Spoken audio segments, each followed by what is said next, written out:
guys, this is Abby, and this video is kind of going to be a cage tour, but kind of not. I do cage tours a lot, so I wanted this one to be kind of a different style. So I'm just going to be going through and explaining things kind of differently this time. So firstly, this is the bunny's cage. If you count the different levels, I believe it's around 30 square feet. It is built under my loft bed, and this loft bed is from Walmart. I'll have it linked down below if I can find it. It is just a gray metal frame, and I basically used plywood to frame it in on the bottom half, and then using grids and zip ties to frame in the top half. Now the door is something new. I finally got to work on an actual door for this cage. As for now, I still don't have a lock system on it. I need to work on that or come up with some way to lock it up. So for now, I just kind of push it in, and at night I grab the X pen and put it over it just to make sure they don't push it open. To build this door, I took this wood that's called strapping, and I just made a frame out of it and then zip tied grids to it. You can see on the side I have 2 hinges right now. I need to put a third one up here, but before I do that I have to put a layer of wood so that it will be flush with this up here. I already love having an actual door. So much nicer. And then I have all this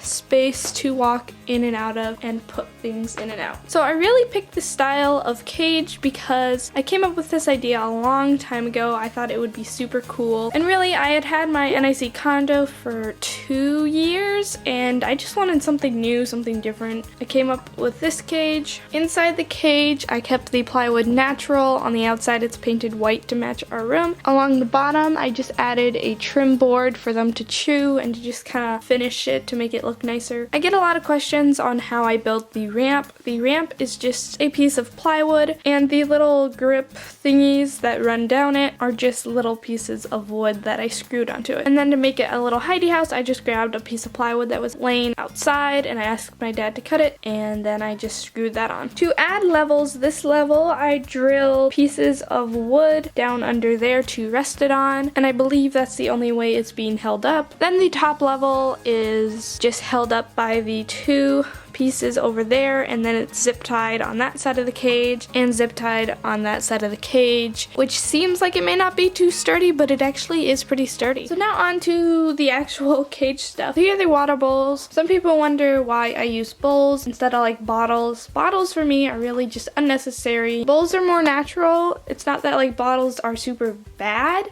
It's just, for me, bowls seem like a much better option. Water bottles are a pain to clean, and they get that like crusty stuff on the middle. I always put a rag underneath the water bowls, so then if a little bit drips, it will go onto this. I do remember to change out the rag pretty often because it will get moldy over time because it won't dry out. This main area here, I wanted to keep it pretty open. Moving on to fleeces, I usually get fleeces from like a fabric store or throw fleeces from like Walmart or job lots. Using fleece instead of like a bedding is much more practical for indoor cages, and obviously a cage like this where your rabbit is litter trained, there would be no point in having bedding on the floor. Fleeces can be a pain sometimes to clean, but really they just make the cage so much more cozy, and Storm loves fleeces. Moving on down here, this is kind of like the dark side of the cage, which is kind of hard to film. So over here I always have a cardboard box in their cage for them to chew up. Sometimes I put brown paper in it for them to also dig. If your rabbit is chewing or digging stuff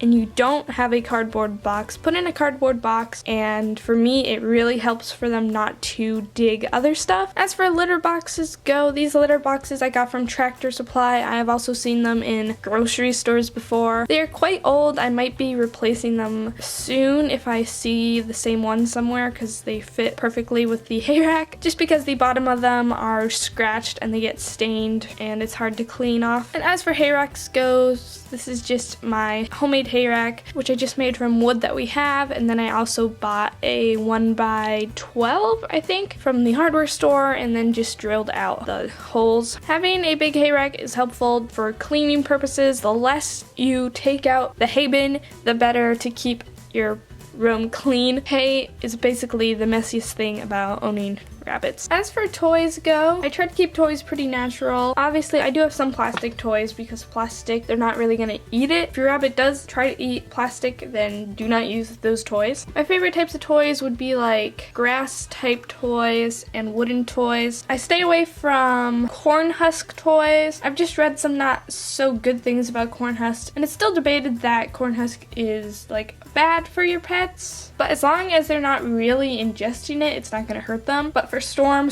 will eat it, and I do not want him to eat it. Toys like this are really nice for covering up corners where they like digging up the fleeces, and sometimes they just like sleeping on that for some reason. Moving on up to the second level, this is definitely the bunny's favorite level. Storm loves the fleece. I always leave that area empty because Misty likes sleeping on the cold floor. I really love this purple one. I just think fleece color and the bunny's color just like match really nice. As for this level goes, the toys I have up here are just these blocks which I made from a 2x4. It's just untreated pine. It's not pressure treated wood, so it's perfectly safe. Over in this side, these baby chain links are also a good toy. Sometimes I like pulling at them. If you see these at like thrift stores, you can just clean them and then hang them up or just leave them on the ground. This toy that I got from PetSmart, I really like this mat. It's just like a grass mat and it's a really good size and I really like that. A popular toy that I don't really use is Willow. For me,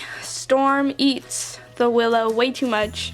And if I put in a Willow toy, he'll just ingest the whole thing. And I found one time it slowed down his eating and stuff, so I really just don't want him eating that. So I usually just buy apple sticks because they don't eat the whole apple stick, they'll just chew it. And as for the top level goes, I just have maybe a third of a Timothy mat left up over there. And on this side, I keep this, it's just like a little bathroom mat I think I got from Job Lots. And then I also have my little hay rack thing over here. And there's also this other homemade toy that I made up here as well. So guys, that's pretty much the cage. I thought I'd do a different style cage tour because I do a cage tour like every month and I feel like it gets very repetitive, especially when I really don't change the cage that much. But anyway, I hope this video maybe gave you some ideas, answered some questions, because a lot of people ask questions about this cage, and I hope you enjoyed this casual type video. I really enjoyed making it. And anyway guys, thank you so much for watching this video and I'll be seeing you in my next one. Bye!